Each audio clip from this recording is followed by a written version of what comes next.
queria trazer aqui dois dados para a gente debater, pensando nas consequências políticas desse dado que eu acabei de mostrar. Vou pedir à produção para colocar um dado que é o seguinte: a gente classifica o Brasil a partir de um espectro que vai desde o lulismo até o bolsonarismo. E o que a gente vê nesse gráfico?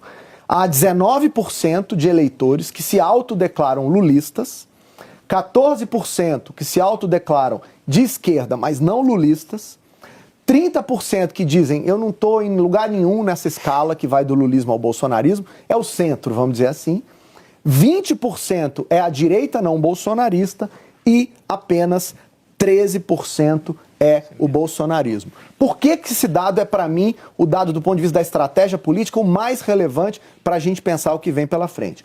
Por um lado, Sadi, como a gente está vendo aqui, o Bolsonaro, raiz, o bolsonarista, continua tendo um voto coeso, um comportamento de engajamento, mobilizado, só que ele é de 13%. Esse é o tamanho do eleitor que se auto-intitula bolsonarista no Brasil. A gente está vendo na tela, são 13%. Por outro lado, o desempenho do Bolsonaro e do Eduardo começam a aparecer politicamente tóxicos, eu vou usar essa expressão, para o eleitorado brasileiro. Eu quero mostrar o próximo gráfico para vocês entenderem como é que eu combino esses 13 com o que vem por aí. Olha o que a gente fez. A gente perguntou para o brasileiro a opinião dele, a avaliação dele sobre todos os principais atores políticos que estão nessa disputa, do Lula ao Eduardo Bolsonaro. E olha o que a gente encontra. Enquanto 44% dizem que Lula está indo bem no que diz respeito à disputa das tarifas, e 46% dizem que ele está indo mal, ou seja, o Lula é a figura da polarização da sociedade, né? Você está ali 44 a 46. Olha o que acontece com a família Bolsonaro.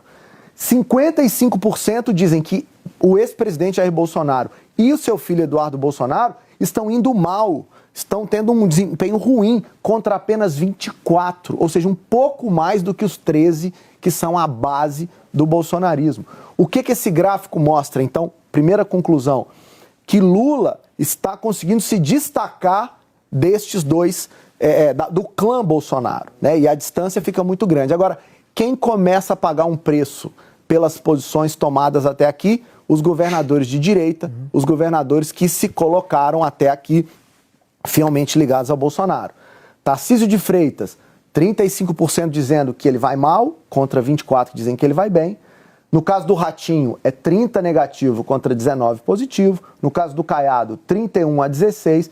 E do governador Romeu Zema, 33% a 17%. Ou seja, qual é a pergunta que fica, Sadi?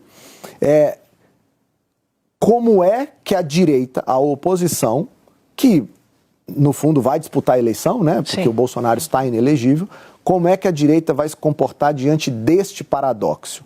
Eles vão permanecer no bolsonarismo para não perder os 13%, que a gente sabe que são fiéis, leais e vão votar de maneira coesa, ou vão preferir disputar os 20%, aquela direita não bolsonarista, e correr o risco de perder esse extremo. Eu acho, Sadi, que esta pesquisa ela retrata o dilema político da oposição de maneira bastante clara. Sim. E revela que, para concluir, se por um lado a economia, a inflação de alimentos está ajudando o governo a recuperar a sua base, os mais pobres do Nordeste, por outro lado, o tarifaço acabou sendo muito nocivo, muito ruim para a oposição, e nesta pesquisa eu diria Eduardo Bolsonaro e Jair Bolsonaro são os grandes derrotados, são os vilões dessa história.